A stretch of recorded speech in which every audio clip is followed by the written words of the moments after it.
മാറുകയാണ്. ജീവിതത്തിന്റെ ഏത് തീഷ്ണമായ ഘട്ടത്തിലും ആരൊക്കെയുണ്ടെങ്കിലും ജീവിത പങ്കാളിയിലൂടെ സഹായം കണ്ടെത്താൻ സാധിക്കുന്ന, സമാധാനം കണ്ടെത്താൻ സാധിക്കുന്ന മനോഹരമായ ഒരു ഏർപ്പാടാണ് വിവാഹം. ഞാൻ എൻ്റെ ഒരു അനുഭവം എല്ലായിടത്തും പറയാറുണ്ട്. ഒരുപക്ഷെ അത് കേട്ടവർ ഈ സദസ്സിലുണ്ടാവാം, കേൾക്കാത്തവർക്ക് വേണ്ടി ഞാൻ പറയാണ്. കോഴിക്കോട് പട്ടണത്തിലെ ഒരു സ്വകാര്യ ആശുപത്രിയുടെ ICUവിൽ കിടക്കുന്ന 19 വയസ്സ് കഴിഞ്ഞ വായിലും മൂക്കിലും ഒക്കെ ട്യൂബിട്ട് കിടക്കുന്ന ഒരു പാവം മനുഷ്യനെ സന്ദർശിച്ച് ഞാൻ തിരിച്ചു പോരുമ്പോ, അയാൾക്ക് വേണ്ടി പ്രാർത്ഥിച്ച് സലാം പറഞ്ഞു പോരുമ്പോ എന്റെ കയ്യിൽ ഇങ്ങനെ ദുർബലമായ കൈകൾ കൊണ്ട് വിറക്കുന്നുണ്ട്. അയാള് നരമ്പുകളൊക്കെ പൊന്തി നിൽക്കുന്നുണ്ട്. ആ ദുർബലമായ കൈ കൊണ്ട് എന്റെ കയ്യിൽ പിടിച്ചിട്ട് പറഞ്ഞു, അവളെ ഒന്ന് കൊണ്ടുവരൂ ഉസ്താദേ.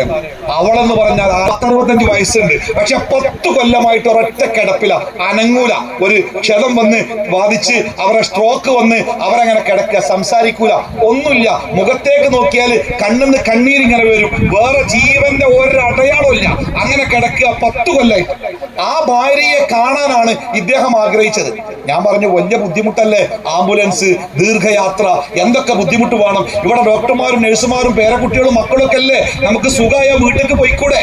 എന്റെ കയ്യിലെ പിടി ഒന്നുകൂടി മുറുകെ പിടിച്ചിട്ടേ ആ മനുഷ്യൻ പറഞ്ഞു, അവളെ ഒന്ന് കണ്ടാൽ തീരുന്ന പ്രശ്നം എനിക്കുള്ളൂ. 80 വയസ്സ് കഴിഞ്ഞ, വായിലും മൂക്കിലും ട്യൂബുമായി ജീവിതത്തിന്റെ അറ്റത്തേക്ക് കണ്ണു നീട്ടി കാത്തിരിക്കുന്ന ആ മനുഷ്യൻ ആഗ്രഹിക്കുന്നത് തളർന്നു കിടക്കുന്ന തന്റെ പ്രിയപ്പെട്ടവളെ ഒന്ന് കാണാൻ. ആ ആഗ്രഹമുണ്ടല്ലോ, അതിന് പറയുന്ന പേരാണ് വിവാഹത്തിലൂടെ ലഭിക്കുന്ന കുടുംബ ബന്ധം എന്ന് പറയുന്നത്. അത്രയും മനോഹരമാണത്. അതുകൊണ്ട് ഇന്ന് മുതൽ മുഹമ്മദ് ഷമീമും ജിംഷിലയും ഈ സമാധാനത്തിന്റെ മനോഹരമായ ഒരു തീരത്തേക്ക്, ജീവിതത്തിലേക്ക് അവർ പ്രവേശിക്കാൻ.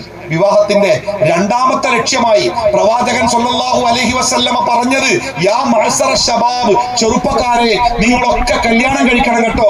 എന്താ കാരണം പറഞ്ഞറിയോ? നിങ്ങളുടെ കണ്ണുകളെ വേണ്ടാത്ത നോട്ടങ്ങളിൽ നിന്ന് കാത്തു സൂക്ഷിക്കാൻ, നിങ്ങളുടെ ജീവിതത്തിൽ തെറ്റുപറ്റാതിരിക്കാൻ നിങ്ങൾ കല്യാണം കഴിക്കണം. ഇന്നു മുതൽ മുഹമ്മദ് ഷമീമിന്റെ ജീവിതത്തിൽ അള്ളാഹുവിന്റെ ശിക്ഷയ്ക്ക് വിധേയമാകുന്നതൊന്നും സംഭവിക്കാതിരിക്കാൻ ഒരു കാവൽക്കാരിയായി ജംഷീല ഉണ്ടായിരിക്കണം, തിരിച്ചുണ്ടാവണം. നബി സല്ലല്ലാഹു അലൈഹി വസല്ലമ പറഞ്ഞേ, ഈ ലോകത്ത് ഒരാണിന് കിട്ടുന്ന ഏറ്റവും വലിയ സൗഭാഗ്യം ഏറ്റവും നല്ല പെണ്ണിനെ ഭാര്യയായി കിട്ടാനാണ്.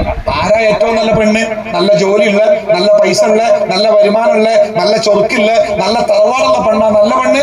നബി സല്ലല്ലാഹു അലൈഹി വസല്ലമ പറഞ്ഞത്, ഏറ്റവും നല്ല പെണ്ണ് എന്ന് പറഞ്ഞാൽ ഇംറാത്തുൻ തുഈനുക ഫീ അംറിൽ ആഖിറ, നിന്റെ പരലോകത്തിന്റെ കാര്യത്തിൽ നിന്റെ കൂടെ നിൽക്കുന്നവൾ പട്ടിണി കിടക്കേണ്ടി വന്നാലും, കടം വാങ്ങി ജീവിക്കേണ്ടി വന്നാലും, വാടകപ്പരയിൽ ജീവിക്കേണ്ടി വന്നാലും, തളർന്നു കിടന്ന് ജീവിക്കേണ്ടി വന്നാലും സങ്കടങ്ങളും പരാതികളും ഇല്ലാതെ കൂടെ ഉണ്ടാകും. എന്നാൽ അള്ളാഹുവിന്റെ നരകശിക്ഷയ്ക്ക് വിധേയമാകുന്ന ഒരു പ്രവൃത്തിയും നമ്മുടെ കുടുംബ ജീവിതത്തിൽ ഉണ്ടാവരുത് കേട്ടോ എന്ന് ഇന്നത്തെ രാത്രിയിൽ സ്നേഹത്തോടുകൂടി മുഹമ്മദ് ഷമീമിന്റെ കാതിൽ മന്ത്രിക്കാൻ എന്റെ പ്രിയപ്പെട്ട സഹോദരി ജംഷീലക്ക് സാധിച്ചാൽ മുഹമ്മദ് ഷമീമാണ് ഈ ലോകത്തിലെ ഏറ്റവും ഭാഗ്യവാനായ ഒരു ഭർത്താവ്. തന്റെ പ്രിയപ്പെട്ടവൻ നരകത്തിന്റെ വറകാവാൻ പാടില്ല എന്നാഗ്രഹിക്കുന്ന ഒരു പെണ്ണ്. പണ്ട്